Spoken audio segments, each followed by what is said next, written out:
The cardboard beneath her wasn't enough to keep out the November cold seeping up from the Boston sidewalk. Rachel Martinez shifted her weight, trying to find a position where the concrete didn't press quite so hard against her hip bone. 3 months of sleeping rough had taught her which doorways offered the best shelter, which alleys the police ignored, which subway grates provided warmth without burning. This doorway in the North End, recessed entrance to a closed Italian restaurant, had become her spot for the past week. The owners didn't chase her off, as long as she was gone by 6 a.m. when prep staff arrived. Small mercies. She pulled her coat tighter. Not her original coat, the good wool one from her previous life. That had been stolen her second week on the streets. This was a donation bin find, men's extra large, smelling of mothballs and someone else's cigarettes. But it was warm, and warmth mattered more than pride now. Rachel's fingers found the small wooden box in her pocket, her one possession from before, the only thing she'd managed to keep through everything. Inside was a silver locket, a photo of a little girl with dark curls and her mother's eyes. Sophia, 5 years old in that picture, would be 8 now. 3 years since the state had taken her daughter. 3 years since Rachel's world had collapsed. She didn't open the box, couldn't bear to look at the photo in the dark. Instead, she hummed quietly, the lullaby she used to sing every night. Stella Stellina, la notte assai avvicina. The Italian words her own mother had taught her, passed down through generations. Movement caught her attention. A black SUV pulling up to the curb 50 feet away, engine idling. Expensive, tinted windows, the kind of vehicle that didn't belong in this neighborhood at this hour. Rachel tensed, survival instincts flaring. Rich people in expensive cars sometimes meant trouble for homeless women. The back door opened. A man emerged first, tall and broad-shouldered in a charcoal suit that probably cost more than Rachel used to make in a month. Even in the dim streetlight, she could see the sharp angles of his face, the way he moved with absolute authority. Then she heard it, a child crying. The sound hit Rachel like a physical blow. High-pitched, terrified, the kind of crying that came from nightmares. A little girl, maybe 5 or 6, was sobbing in the back seat while a woman in her 50s tried unsuccessfully to comfort her. Shoo piccola. It's okay. You're safe. The woman's voice carried frustration and exhaustion in equal measure. No. No. Mama. I want Mama. The child's screams intensified. The man leaned into the car, his deep voice gentle in a way that contrasted sharply with his intimidating presence. Isabella, tesoro. Maria is here. I'm here. You're safe. Mama. Want Mama. Rachel watched the man's shoulders tense, saw something break across his features. Grief, raw and unhealed. This wasn't a new nightmare. This was a ritual of pain they'd all been through before. She should stay quiet, should make herself invisible the way homeless people learn to do. This wasn't her business, wasn't her problem, wasn't her child to comfort. But that crying, that desperate, terrified crying that sounded so much like Sophia during those last horrible months. Rachel found herself standing, found her feet moving toward the SUV before her brain caught up with her body. Excuse me, she said quietly. 3 things happened simultaneously. The man whirled toward her with a speed that spoke of violence, barely contained. 2 other men materialized from the front of the SUV, hands moving inside their jackets toward weapons. And the woman, Maria, positioned herself protectively in front of the child. Rachel froze, hands visible, unthreatening. I'm sorry. I heard her crying. The man's dark eyes swept over her in one comprehensive assessment. Homeless, his expression said. Dirty coat, worn shoes, canvas bag with her meager possessions. Possibly dangerous. Definitely unwanted. Move along, one of the security men said, hands still inside his jacket. But the little girl's crying had changed pitch. She'd heard a new voice. Who's that? The child's tear-soaked face appeared around Maria's protective arm. Dark curls stuck to her wet cheeks, brown eyes red from crying. Who's the lady? No one, Isabella. Get back in the car. The man's voice was firm but gentle. I can help, Rachel said quietly, meeting his eyes directly. I know that kind of nightmare. I know how to make it stop. We don't need help from, the security guard started. Let her try. The little girl's voice was small but determined. Please, Papa. Let her try. Papa. So this was her father. And from the way grief and exhaustion lined his face, he'd been fighting these nightmares for a long time. Their eyes met across the sidewalk. His were dark brown, almost black, assessing her with an intensity that made Rachel want to look away. But she held his gaze, let him see whatever he needed to see. 1 minute, he said finally. You have 1 minute. Rachel approached slowly, non-threateningly. The security guards tracked her every movement, but she ignored them. All her attention focused on the little girl peering out from behind Maria. Hi, sweetie. My name is Rachel. What's your name? Isabella. The girl's voice was still thick with tears. But Papa calls me Bella. That's a beautiful name. Bella means beautiful, doesn't it? A small nod. Rachel knelt on the sidewalk, making herself smaller, less intimidating. She was at eye level with Isabella now. I bet I know why you're crying. You had a scary dream, didn't you? Another nod. Fresh tears spilled over. And nobody can make it go away. Even though your papa is here and Maria is here, and you're safe, the scared feeling won't leave. How do you know? Isabella whispered. Because I used to know a little girl who had scary dreams too. And I learned a special song that always helped. Would you like to hear it? Isabella nodded, already leaning forward slightly. Rachel began to sing, softly, the same lullaby she'd been humming minutes before. Stella stellina, la notte assai avicina, la fiamma traballa, la mucca nella stalla. The effect was immediate. Isabella's crying stopped. Her eyes widened. That's Mama's song, she breathed. How do you know Mama's song? Rachel's heart clenched. So the mother was gone. And this little girl was drowning in grief, just like Rachel's daughter had been. My mama taught it to me when I was little like you, Rachel said gently, continuing to sing between words. And I taught it to my little girl. It's a very special song that mamas share with their babies. Your little girl? Isabella took a step forward, then another, until she was standing right in front of Rachel. Where is she? The question was innocent. The answer was agony. She's far away right now.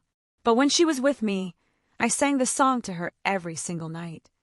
Isabella studied Rachel's face with the unnerving perception children sometimes had. You're sad. Yes. I miss her very much. I miss my mama very much, too. Isabella's small hand reached out, touched Rachel's cheek. You're crying. Rachel hadn't realized. She wiped the tears away quickly. Sometimes grown-ups cry when they remember people they love. Papa cries sometimes. In his office when he thinks I'm asleep. Behind Isabella, Rachel saw the man Papa flinch. The admission had wounded him. Your papa loves you very much, Rachel said. He would do anything to take away your scary dreams. But he can't. Isabella's voice was matter-of-fact. Nobody can. Except. She looked at Rachel with sudden, desperate hope. Sing it again. The whole song. Please. If you're enjoying the story so far, don't forget to hit the like button and subscribe. Drop a comment telling me where in the world you're watching from. I love hearing from you. Rachel sang the entire lullaby, all 3 verses. By the second verse, Isabella had climbed into her lap, small arms wrapped around Rachel's neck. By the third verse, the child's breathing had slowed, her body relaxing against Rachel's chest. One more time, Isabella murmured, already half asleep. Sing it one more time. Rachel sang it again, rocking gently the way she used to rock Sophia. The child's weight in her arms felt like coming home and breaking apart simultaneously. This wasn't her daughter. Would never be her daughter. But the need to comfort, to soothe, to mother was woven so deeply into her DNA that denying it felt like denying breath.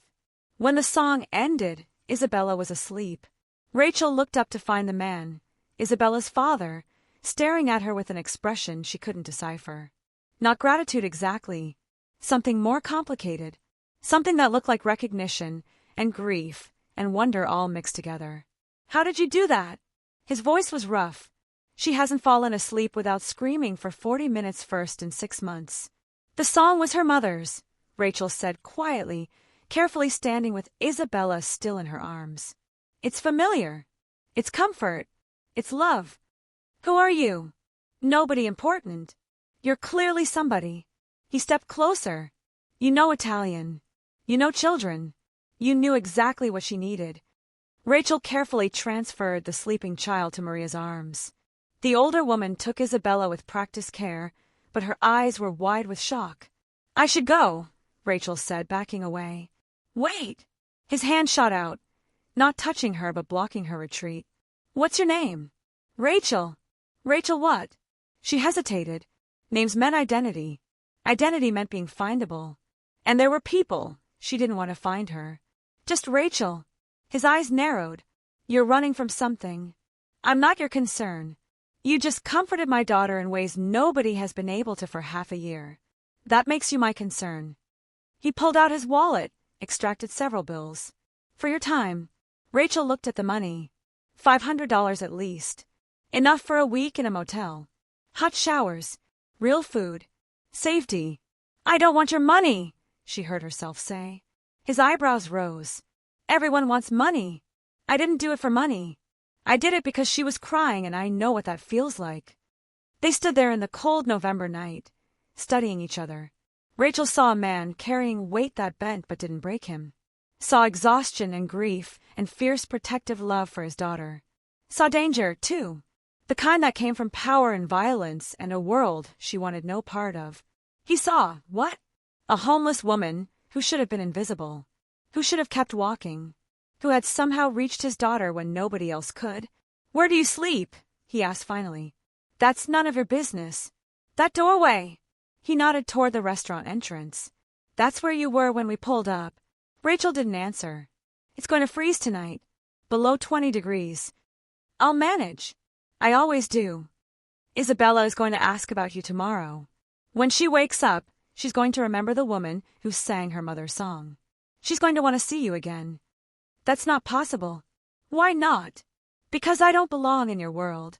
Rachel gestured to the SUV, the security guards, his expensive suit. This is temporary. Tomorrow I'll be somewhere else. That's how this works. It doesn't have to. Something in his tone made her look up sharply. What are you saying? I'm saying my daughter just slept in a stranger's arms for the first time since her mother died. I'm saying she called that Lullaby Mama's song, which means my late wife sang it to her. I'm saying you did something in 5 minutes that 6 months of pediatric therapists couldn't accomplish. He paused. I'm saying I want to hire you. Rachel laughed. She couldn't help it. The absurdity of it. Hire me to do what? I'm homeless. I sleep in doorways. I haven't showered in 4 days. You can't hire someone like me. I can hire anyone I want. And I want to hire you to take care of my daughter. You don't know anything about me. I could be dangerous. I could be mentally ill. I could be an addict. Are you? No. But you don't know that. I'll find out. He pulled out his phone. Give me 12 hours to run a background check. If you're clean, the job is yours. Live-in position. Private room. Full salary. All you have to do is help my daughter sleep through the night. This is insane. This is desperation. His mask slipped for just a moment, and Rachel saw the man underneath. The father who was drowning. My daughter has night terrors every single night. She screams for her mother, who's been dead for 18 months. She barely sleeps. I barely sleep. Maria is 62 years old and exhausted. We've tried everything. Therapy. Medication. Specialists. Nothing works. And then you appear out of nowhere and sing a song, and she falls asleep in your arms like it's the most natural thing in the world. One time. It worked one time. That doesn't mean. One time is more than anyone else has managed. He stepped closer, and Rachel forced herself not to retreat. I know what you're thinking. You're thinking this is too good to be true. You're thinking I'm some rich man who expects something beyond childcare. You're thinking this is dangerous. All of those things. You're right to be cautious. But I'm not offering this for any reason except that my daughter needs you. And if you're running from something, if you need protection, I can provide that too. In exchange for helping Isabella. Rachel wanted to say no. Every survival instinct she developed screamed at her to walk away. Rich men making offers to desperate women never ended well. This whole situation felt like a trap. But Isabella's face, that little girl's tear-stained cheeks, the way she'd relaxed in Rachel's arms, the desperate need for maternal comfort. Tell me about her mother, Rachel said quietly. Pain flickered across his face. Her name was Juliana. She died in a car accident 18 months ago. Isabella was in the car. She survived. Barely. She saw everything. Rachel's hand flew to her mouth. Oh God! The night terrors started immediately. She relives it. Every night. She relives watching her mother die. His voice cracked. I would give anything to make it stop. Anything. What's your name? Rachel asked. Marco. Marco DeLuca. The name meant nothing to her. But the way Maria and the security guards tense suggested it should. Are you dangerous? Rachel asked. Yes. He didn't lie. But not to you. And not to people who don't threaten what's mine. What you're describing sounds like protection. Like security. That's not a normal childcare situation. Nothing about my life is normal. If you work for me, you'll live in my house. You'll have security around you at all times. You'll be protected from whatever you're running from. He paused. And in exchange, you'll help my daughter heal. Rachel looked past him to where Maria held Isabella in the SUV. The child was still sleeping, face peaceful in a way it apparently hadn't been in months. She thought about Sophia, about the months after the divorce when her daughter had night terrors, when only Rachel could calm her, when maternal comfort was the only medicine that worked. She thought about 18 months ago, when Rachel's own life had fallen apart, when the medical bills from Sophia's asthma attacks had buried them, when Rachel had made desperate choices that had cost her everything, when the state had decided a mother drowning in debt couldn't provide adequate care. 3 years without her daughter. 3 years of grief and guilt and survival. This little girl needed a mother. And Rachel needed purpose beyond simply surviving another day. 1 month, she heard herself say. Trial period. 1 month to see if I can really help her. If it's not working, I leave. No questions asked. Something like relief flooded Marco's face. 1 month. Agreed. And I need to know what I'm walking into. You said you're dangerous. That means you're. She gestured vaguely. I'm the head of the DeLuca family. We operate businesses throughout Boston. Some legal, some less so. You'll be living in my home, which means you'll be under constant security. You'll see things, hear things. You don't ask questions. You don't repeat what you see or hear. Your only job is Isabella. Rachel had suspected something like this. The security, the expensive car, the way he carried himself. She should run, should refuse, should choose safety over a paycheck. But safety was an illusion she'd lost years ago. And this little girl needed her. Okay, she whispered. I'll try. Marco pulled out his phone, typed quickly. I'm sending someone to collect you. Antonio will take you to a hotel tonight. Tomorrow morning, after I've verified your background, we'll discuss terms properly. A hotel. Rachel couldn't remember the last time she'd slept in an actual bed. Unless you'd prefer the doorway. Despite everything, Rachel smiled slightly. No. A hotel sounds perfect. A different black SUV appeared within 5 minutes. The driver, Antonio, was younger than Marco but carried the same air of controlled danger. He took Rachel's canvas bag without comment, opened the back door for her as if she were someone important rather than someone desperate. Before she got in, Marco caught her arm gently. Rachel, whatever you're running from, whoever hurt you, they won't find you in my home. I protect what's mine. I'm not yours. For the next month you are. You're under my protection. That means something in my world. Rachel should have been frightened by the possessive certainty in his voice.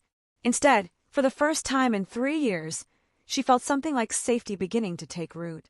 She climbed into the SUV.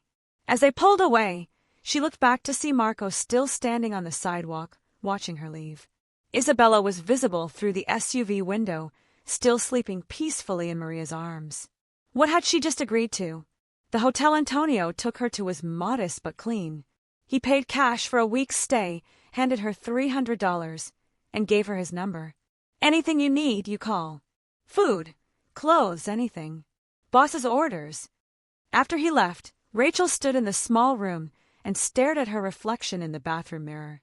32 years old. Looked 50. Hollow cheeks, shadows under her eyes. Hair that desperately needed washing. She turned on the shower and stood under hot water for 40 minutes, crying and washing away 3 months of street grime. Used the entire bottle of cheap shampoo. scrubbed her skin until it hurt. When she emerged, wrapped in a thin hotel towel, she looked slightly more human. Her phone buzzed, her prepaid flip phone that she used sparingly to preserve minutes. Unknown number. Hello. Rachel, it's Marco DeLuca. Just confirming you arrived safely. I did. Thank you. Get some sleep. Tomorrow we'll discuss details. And Rachel? Yes. Thank you. For helping her. For giving her one peaceful sleep. After he hung up, Rachel lay in the scratchy hotel bed and stared at the water-stained ceiling. She should be planning her exit strategy. She'll be figuring out how to take the money and disappear before morning. Instead, she found herself humming the lullaby, Stella Stellina, la notte assai avvicina, and thinking about a little girl with dark curls who needed a mother, who had found comfort in a stranger's arms because that stranger knew what it meant to lose everything. Rachel pulled out the wooden box, opened it in the darkness, stared at Sophia's picture. I can't get you back, she whispered to the photo. But maybe I can help another little girl. Maybe that's enough. Maybe that's how I survive this. Tomorrow would bring background checks and contracts and entering a world she didn't understand. Tomorrow would bring danger and complications and all the reasons this was a terrible idea. But tonight, in a real bed with clean sheets and a locked door, Rachel let herself hope. Hope that maybe this broken mess of a life could still serve a purpose. Hope that saving someone else's daughter might somehow help heal the wound of losing her own. Hope that the lullaby her mother had taught her, the one she'd sung to Sophia, the one that had calmed Isabella, might be the bridge between her past and some kind of future. She fell asleep still holding the photo, the lullaby playing on repeat in her dreams. Rachel woke to sunlight streaming through thin hotel curtains and the disorienting sensation of safety. No one had kicked her awake. No police had moved her along. No one had stolen her belongings while she slept.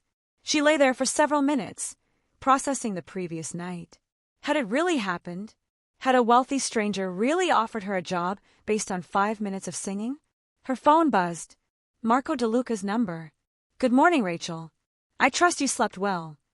Better than I have in months. The honesty escaped before she could stop it. Good. I've completed your background check. We need to talk. Antonio will pick you up in 1 hour. Have you eaten? Not yet. There's a cafe across the street. Charge breakfast to your room. Eat something substantial. You look like you haven't had a proper meal in weeks. The call ended before Rachel could respond to the blunt assessment.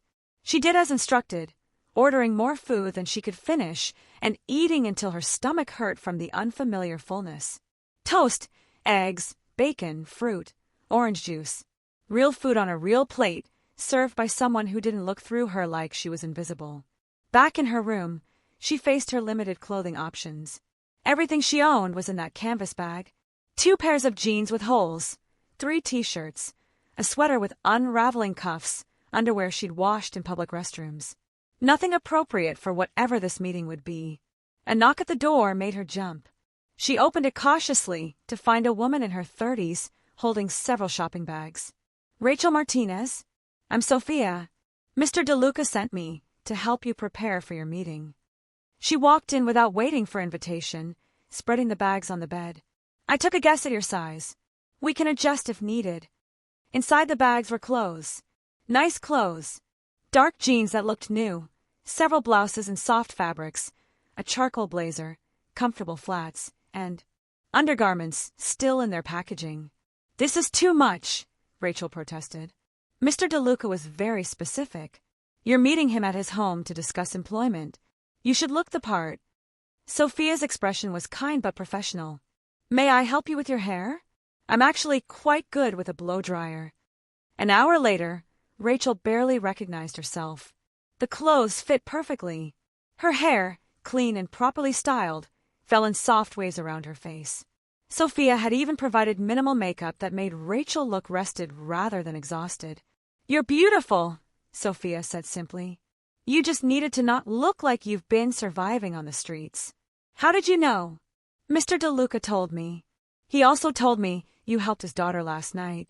That means you're important. In his world, important people are treated accordingly. Antonio arrived precisely on time. The drive took them out of the modest hotel area into increasingly expensive neighborhoods. Beacon Hill, Rachel realized. Of course Marco DeLuca lived in Beacon Hill. The house was a brownstone, elegant without being ostentatious. But the security was immediately obvious. Cameras at every angle. A man at the door who nodded to Antonio. Another visible through a window on the second floor. Inside, the home was beautiful. High ceilings, original hardwood floors, furniture that looked antique but well-maintained. And everywhere, signs of a child. Toys neatly organized in a basket. Colorful drawings on the refrigerator. A small pink backpack by the stairs. "Rachel!" A small voice shrieked with joy. Isabella appeared at the top of the stairs, already running. She wore purple leggings and a white shirt with a glittery unicorn. Her dark curls were pulled into pigtails. "Isabella, careful!" Maria hurried after her, but the child was already launching herself down the stairs. Rachel moved instinctively, catching the little girl mid-jump. Isabella wrapped her arms around Rachel's neck with the unself-conscious affection of children. "You came back. Papa said you might come back. Did you come to sing to me again?" "I came to talk to your papa about helping you with bedtime," Rachel said gently, setting Isabella down but keeping hold of her hand. "Does that mean you'll live here? Please say you'll live here. Maria is nice, but she doesn't know Mama's song. And Papa tries, but he cries when he sings it, and that makes me cry more." Rachel's heart clenched at the casual revelation of Marco's private grief. "We're going to talk about it, sweetie. But I can't promise anything yet. But you have to stay." Isabella's eyes filled with tears. "Last night I didn't have bad dreams. Not even once. Maria said it was a miracle. You made the bad dreams go away." "Bella!" Marco's voice came from the study doorway. He wore dark slacks and a navy sweater, less formal than last night, but no less commanding. Let Rachel breathe. She just arrived. Isabella reluctantly released Rachel's hand and ran to her father, who picked her up with easy strength. "Did you ask her, Papa? Did you tell her she has to stay? We're going to discuss it. Adults need to talk about important things." He kissed the top of her head. "Why don't you go with Maria to the kitchen? I made your favorite pancakes." "You made them? Yourself?" "I am capable of making pancakes, piccola. Papa, the last time you made pancakes, the fire alarm went off." Despite the tension of the situation, Rachel found herself smiling at the domestic exchange. After Maria led Isabella away, Marco gestured to the study. "Please come in." The room was masculine but warm. Floor-to-ceiling bookshelves, a large desk covered in organized papers, leather furniture that looked comfortable. And on the desk, a silver-framed photo of a beautiful woman with dark hair holding a baby Isabella. Juliana, Rachel thought. The woman whose lullaby she'd sung. "Please sit." Marco took the chair behind his desk, creating a professional distance. "First, your background check." He slid a folder across the desk. Rachel opened it with shaking hands, seeing her entire history laid out in stark detail. Rachel Marie Martinez, born in Providence, Rhode Island. Bachelor's degree in nursing from Boston University. Licensed pediatric nurse for 6 years. Married at 24 to David Martinez. Daughter Sophia born 2 years later. And then the collapse. Sophia's severe asthma. Hospital stays. Medical bills. Rachel taking out loans, then more loans to pay the first loans. David leaving when the debt became too much. Rachel losing their home. Living in her car with Sophia. The state investigation. The determination that Rachel couldn't provide adequate housing. Sophia placed in foster care 3 years ago. Rachel's descent into homelessness. 2 years in shelters. 6 months on the streets. No criminal record. No drug use. Just poverty and loss, and the systematic destruction of a life. "You were a pediatric nurse," Marco said quietly. "Specialized in respiratory care." "Yes. And your daughter?" "In foster care. New Bedford. She's 8 now." Rachel's voice cracked. "I get supervised visits once a month. 30 minutes. In a room with a social worker watching." "Why haven't you gotten her back?" "Because I can't provide stable housing. Because I can't prove reliable income. Because the system decided I'm unfit." The bitterness leaked through despite her efforts to contain it. "I did everything right. I went to college. I got a good job. I was a good mother. And one chronic illness, one bout of bad luck, and I lost everything."